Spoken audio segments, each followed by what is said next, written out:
Sri Godreji, who happens to be a very alumnus, studying Faculty of Science, studying academics, also coming. We have Department of Statistics and co-chair of the program. We have amongst us head Department of Mathematics and also head Department of Physics. Registrar. Professor V.K. Singh, former Vice Chancellor, India Upadhyay Vishwavidyalaya, Gorakhpur. Esteemed faculty members of Department of Statistics and also several other departments at SCO. Registrar, faculty members, and very respected corporate faculty members. You can recognize Professor Agarwal, who happens to be an alumnus from this very department. And very dear students. I have completed almost 3 years, 3 months in this university. But this is my first ever visit to this department in an academic program. So finally, this department should see light of the day and organize something where they found the Vice Chancellor to be worth visiting. We were participating, but definitely never. So I congratulate the head of department and also to Dr. Shambhavi for taking this initiative. But it's a wonderful program, and as she stated, they have close to 150 participants from all over the country, which is unique in appreciating the labor of the staff. I echo the sentiment of our chief guest, who said that UP has been a pioneer state in implementation of National Education Policy 2020. So I would also like to state that this university is the pioneer university in the entire country to have National Education Policy 2020 in letter and spirit from the academic session 2020-21 only. July 29 probably was the day that this National Education Policy implementation was announced by our Prime Minister sir. And because of COVID, the session was a little delayed, so we were able to implement it in letter and spirit. And today I can say this with a lot of pride, with all the humility at my command, is that we could implement almost everything that were to be done by the university. Now, when I say this, I mean we restructured the entire framework of our content, starting with PG and then we went for UG and also PhD coursework program, which started with completely shifting on the credit system with uniform credit system, then interdepartmental and interdepartmental credit transfer. So all this credit transfer provisions were initiated. A lot has been talked about. Shambhavi said in her study also she is finding the acceptability and receptivity of this internship and dissertation thing. So the education should not just be confined only to classroom teaching. We implemented and predicted the provisions of internship and dissertation. So in our university, अगर आप हिंदी, उर्दू, अंग्रेजी किसी भी भाषा में भी अगर आप परास्नातक और अब तो स्नातक में भी इम्प्लीमेंट हो गया करते हैं तो आपको गर्मी की छुट्टी में घर नहीं जाना, आपको इंटर्नशिप करना। इस तरह से we did majority of those with respect to restructuring our curriculum. But this did not get confined only to curriculum restructuring.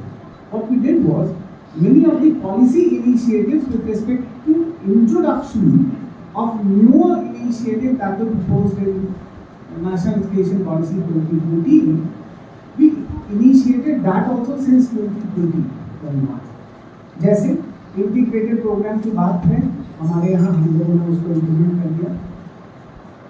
अभी यूजीसी निकाले प्रोफेसर ऑफ प्रैक्टिस की, हमने इसकी चर्चा हमारे यहाँ 2020 से शुरू हुई और एक बड़ा सकारात्मक दृष्टिकोण, उसमें एक स्टेप आगे भी हम लोग अपने विश्वविद्यालय में बढ़ पाए कि अगर जैसे एक पोस्ट ग्रेजुएट प्रोग्राम है 4 क्रेडिट का होता है, 40 क्लास हम आमतौर पर मानते हैं पीजी प्रोग्राम के लिए एक विषय का।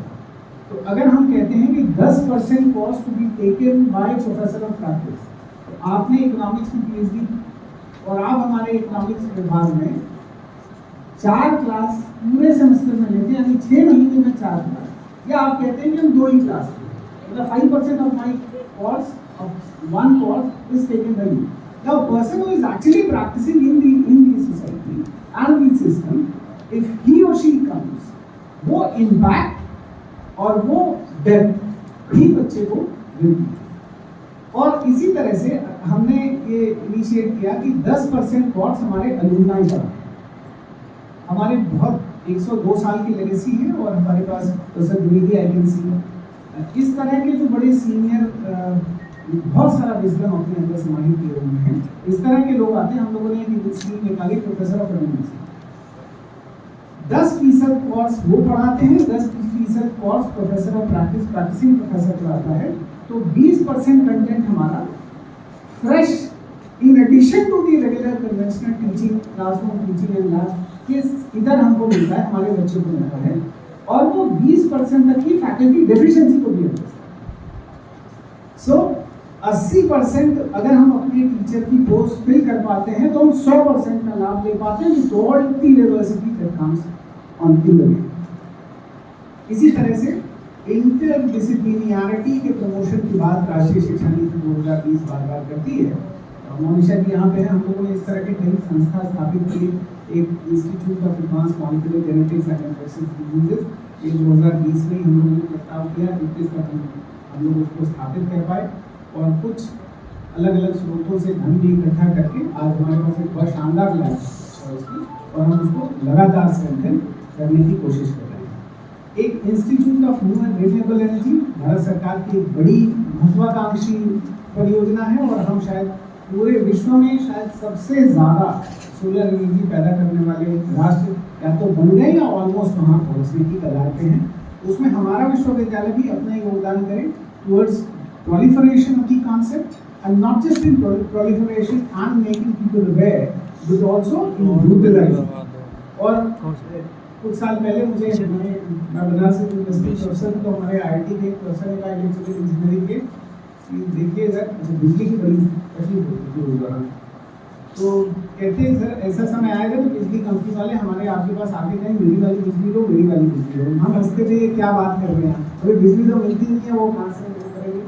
धीरे धीरे हम लोग उस दिशा में बढ़ रहे हैं. जब बिजली कंपनी वाले आके कहें साहब जैसे फ़ोन में हुआ तो मेरा वाला फ़ोन लो, मेरा वाला फ़ोन लो.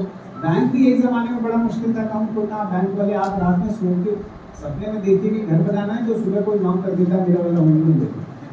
इस तरह की स्थिति आ गई जब स्कूटर के लिए लाइन लगती थी सालों की, और बाद में अखबार में विज्ञापन आने लगा गाड़ी बुला रही है.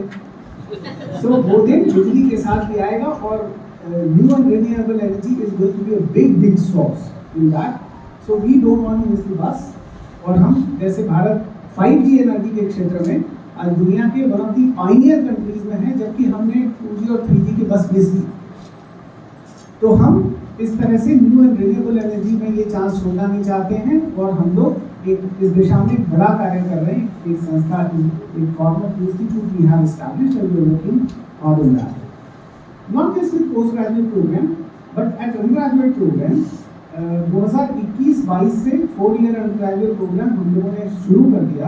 और शायद मुझे पूरे देश का तो मैं दावा नहीं कर सकता, लेकिन नॉर्थ इंडिया में हम शायद अकेली संस्था हैं जो 4 ईयर अंडर ग्रेजुएट प्रोग्राम हमने शुरू कर दिया है. And we are receiving very good response, largely shouldering on the content and the structure of the content that we are providing to our students. और इसका एक छोटा उदाहरण मैं आपको दूं कि जब लखनऊ विश्वविद्यालय से 4 नए जिले जुड़े तो एक बाहर राज्य विश्वविद्यालयों के अंदर और कॉलेजेस के अंदर लखनऊ विश्वविद्यालय की पोजीशनिंग थोड़ी एलीट यूनिवर्सिटी की सी रही. कॉलेजेस का एक एप्रीहेंशन था कि शायद जब हम लखनऊ विश्वविद्यालय से जुड़े तो ये एलीटिज्म, बिकॉज उनके पास आपने कहा 70% कॉलेजेस ग्रामीण क्षेत्र में हैं, तो वो एक रेजिस्टेंस, स्वाभाविक रेजिस्टेंस छात्रों में भी आएगा. और बड़ा रीज़न बनाया गया कि फीस आपके यहाँ एग्जामिनेशन फीस ज़्यादा है. फीस तो हम लेते नहीं बच्चे की, एग्जामिनेशन फीस ज़्यादा, इससे छात्र संख्या कम है. और 2021 में संबद्धता के उपरांत 2021 में ही हमारे हमारे पास 56 कॉलेजेस में 33% जो सीट वृद्धि का प्रस्ताव जो वाइस चांसलर के विवेकाधिकार में शासन ने दिया हुआ है, 56 कॉलेजेस से ये प्रस्ताव आई कि हमारी सीट बढ़ा। That was a ratification of the content that we have been providing to students. तो ये वो मुहर थी जो राष्ट्रीय शिक्षा नीति की और लखनऊ विश्वविद्यालय में उसके इम्प्लीमेंटेशन की। जिस इम्पैक्ट की बात, इसमें दो एस्पेक्ट हैं, इम्प्लीमेंटेशन एंड इम्पैक्ट। ये impact is certainly strengthening these students and making them not just future ready but also industry ready and career ready. ये बहुत सारी स्टडीज आई, प्रोफेसर यशपाल कमेटी की रिपोर्ट थी on rejuvenation of higher education, ऐसी बहुत सारी आईमा की स्टडी थी on employability of Indian youth. और स्टडीज ने यहाँ तक बताया कि 85% तक हमारा यूथ अनएम्प्लॉयबल है। तो प्रॉब्लम एम्प्लॉयमेंट या अनएम्प्लॉयमेंट नहीं है, प्रॉब्लम उनके एम्प्लॉयबिलिटी की है। उसको एड्रेस करते हुए स्किल के अंदर किस तरह से हम उनको not just future ready but also industry ready and career ready. When I से इंडस्ट्री रेडी, नॉट जस्ट कि जाइए कॉर्पोरेट में काम करिए, बल्कि उद्यमिता के क्षेत्र में भी आप आगे बढ़िए और देश समाज के लिए कंट्रीब्यूट करिए, आत्मनिर्भर भारत में कंट्रीब्यूट करिए, आप अपना करियर आत्मनिर्भर बनाइए, अपने देश को कंट्रीब्यूट करिए towards becoming a $1 trillion economy. तो इस तरह के प्रयासों में हम लोग लगातार लगे रहे और लगभग सभी सेक्शन से हमको बहुत सारी सहयोग मिलता रहा, so that we could convert it into a meaningful improvement. Having said this, इसका एक चैलेंज एस्पेक्ट दिया, जैसे किसी तरह के बड़े चेंज और बड़े बदलाव की एक प्रसव पीड़ा थी। तो हम सब ने वो प्रसव पीड़ा झेली है, तो बहुत सारे हम लोग अभी भी झेल रहे हैं। जब परीक्षा की बात आती है तो निश्चित ही अभी भी झेल रहे हैं। तो ये एक बहुत बड़ा सिस्टम है, बड़ा ट्रांसफॉर्मेटरी सिस्टम है और हम लोग शुरुआती ही लिहाजा हम ही को ये we have to bear with it. तो वो शुरुआती संघर्ष हमको करना है और हम सब कर रहे हैं और बहुत सक्सेसफुली कर रहे हैं। हमको ये ध्यान देना है कि लोकल एस्पिरेशन, जैसे हम सिर्फ एक यूनिटरी बॉडी नहीं है। मैंने माननीय शिक्षा मंत्री भारत सरकार के साथ और सभी उनके अधिकारी के वहाँ एक मीटिंग में मैंने कहा कि जब नीतियाँ बनती हैं तो वो सेंट्रल इंस्टीट्यूशन के हेड्स बैठते हैं और उनका इनकॉर्पोरेशन और उनका फंक्शन दोनों अलग। इम्प्लीमेंटेशन के लिए जब 94% हायर एजुकेशन का बच्चा हमारे पास होता है, हमारे का मतलब राज्य विश्वविद्यालय, और पॉलिसी बना रहे 6% बच्चों वाली संस्थाओं के हेड्स। तो इसमें मिसमैच होता है। जैसे हम लोग ये समझते हैं, जब आप कंप्लीट फ्लेक्सिबिलिटी कहते हैं कि कॉमर्स का बच्चा फिजिक्स भी पढ़ ले और साइंस का बच्चा फाइन आर्ट्स ड्राइंग भी पढ़ ले। लखनऊ में हमारे आधे से ज़्यादा कॉलेजेस कॉमर्स कॉलेजेस और ज़िलों में आधे से ज़्यादा कॉलेजेस सिर्फ आर्ट्स कॉलेज। अब जब उनसे अपेक्षा करते हैं, मान लीजिए हम वो उसमें कुछ बच्चा कहता है कि हम तो फिजिक्स पढ़ ली, ऐसा हो सकता है कि कोई फिजिक्स का टीचर अरेंज करे, लेकिन वो टीचर का टेम्परामेंट क्या वही होगा जो हमारे पूनम बेंगल जी का है? क्या वो वही लैब एस्टैब्लिश कर सकता है जो हमारे डिपार्टमेंट ऑफ फिजिक्स में हो सकती है या है? तो इसकी व्यावहारिकता को हमको थोड़ा हृदय और मस्तिष्क दोनों बढ़ा करके देखना है, क्योंकि ये इम्प्लीमेंटेशन के लिए अभी एक सर्टेन टाइम लिमिट हमारे पास है। इसलिए अगर इसकी गति कहीं किसी स्तर पर थोड़ी धीमे भी किसी सेक्शन को प्रतीत होती हो तो उसे एनॉय होने की जरूरत नहीं, उसका शोर शराबा करने की जरूरत नहीं, बिकॉज इस तरह के बड़े परिवर्तन थोड़ा समय लेंगे। कॉलेजेस में शुरुआत में इसको एक्सेप्ट करने में बड़ा रेजिस्टेंस, और मेरे पास बहुत सारे कॉलेज वाले आते कहते साहब आप अपने यहाँ तो वो कर दीजिए, जो भी आप करना चाहते हैं हमको जोड़ दीजिए, हम वही पुराना वाला चले, जैसे वो एनुअल सिस्टम अभी भी चाहते हैं। और हम लोग तो इस दिशा में प्रयास कर रहे हैं कि हम हमारे यहाँ कुछ एक प्रोग्राम में अब ट्राइमेस्टर में भी जाएं, लेकिन हम आपकी इस बात से कम्प्लीटली इत्तेफाक रखते हैं, जो आपने माननीय मुख्यमंत्री जी की मंशा से हम लोगों को अवगत कराया कि पढ़ाई कम और परीक्षा ही ज़्यादा हो रही है विश्वविद्यालय। इस कॉन्सेप्ट को और इस थियरी को बाई करते हुए, सब्सक्राइब करते हुए हम किसी मॉडल पर निश्चित जा रहे हैं जिससे कि हमारा ये न्यूनतम से न्यूनतम हो सके परीक्षा, और क्या कुछ अल्टरनेट विधि भी हम रिसॉर्ट कर सकते हैं सो दैट हम इसके ड्यूरेशन को कम करें। हमारे मुख्य अतिथि महोदय ने एक शंका जाहिर की, और जो राष्ट्रीय शिक्षा नीति में भी है कि बहुत ज़्यादा महत्वाकांक्षी टारगेट है of taking this enrollment, gross enrollment ratio from 27% to 50% in a span of 13 years. Now, इसका समाधान निश्चित ही ये नहीं है कि हम उतने सारे नए विश्वविद्यालय या उतने सारे नए कॉलेज खोलें, ये तो कोई व्यावहारिक नहीं। ऑलरेडी जो चल रहे हैं उसमें कितने किस श्रेणी के चल रहे हैं, ये अपने आप में कुछ विवेचना का विषय है। What is important is that, and Honorable Prime Minister Sahab has very rightly talked about this in many of his speeches, the future lies in implementation of technology in higher education. At University of Lucknow, we are initiating distance education and online education. The distance education has got both this thing, and we have already applied to University Grants Commission. We are starting with 2 of our programs, and gradually we expand into other programs as we receive the responses, and we build up a complete infrastructure that is required for that. एक और बड़ी महत्वाकांक्षी विचार है लखनऊ विश्वविद्यालय का, और हम हमारे अत्यंत proactive, positive, progressive principal secretary साहब से हम निवेदन भी करना चाहते हैं। इस बारे में हमने मुख्यमंत्री जी से भी चर्चा की थी कि एजुकेशन, राष्ट्रीय शिक्षा नीति 2020 का क्लॉज 12.8 कहता है कि जो अच्छे संस्था हैं हमारे राष्ट्र में, ये बाहर भी जाके अपने कैंपसेस करें, और इसीलिए हम अपनी क्षमता में विश्वास रखते हैं। हम इस बात से भयभीत नहीं होते कि विदेश की यूनिवर्सिटीज हमारे यहाँ के कैंपस खोलेंगे और हमारा बच्चा अच्छा बच्चा ले जाएंगे। हम ये कहते हैं कि हम उनके देश में जाके उनका बच्चा लें, और this comes out of the confidence in our system, in our teachers, in our education. इसके लिए हम लोग प्रयास कर रहे हैं, ज़्यादातर मानकों पे हम खरे उतरते हैं, और हमारा प्रयास है कि to start with we have targeted our G20 country, or we are open for any other country so that we can set up our campus abroad. Very appropriately, our chief guest talked about Indian Knowledge System Centers. Very soon at University of Lucknow, we are going to set up a full-fledged sacred center for Indian Knowledge System. Though, when we restructured the entire curriculum in wake of NEP, what we did was, in majority of our programs and subsequent courses in the program, we are starting with our history and legacy and trying to reach out to future, with all incorporating all the changes that fell during the duration.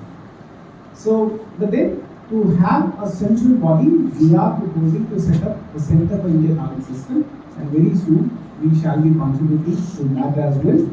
We are so very thankful to our chief guest for having come and spare this time. We appreciate that all these senior bureaucrats, especially, they hardly get time for such academic work. But then, since our principal secretary is largely of academic taste, so he preferred to come to an institution. I also want to apprise you of the fact that this is one of the most productive department of this entire university, and this year only in Indian Statistical Services, the All India topper has been from this department.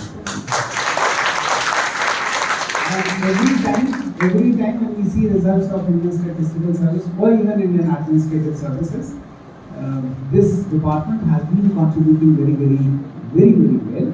So it's indeed a proud for me, even though a little late, but then, as I said, better late than never. Thank you, sir, for having come here, and thank you all the participants. I hope some meaningful outcome will certainly be coming out of this one-day conference, and this will be compiled and prepared as part of the report and will be submitted to the Department of Higher Education. Thank you. Thank you so much, sir.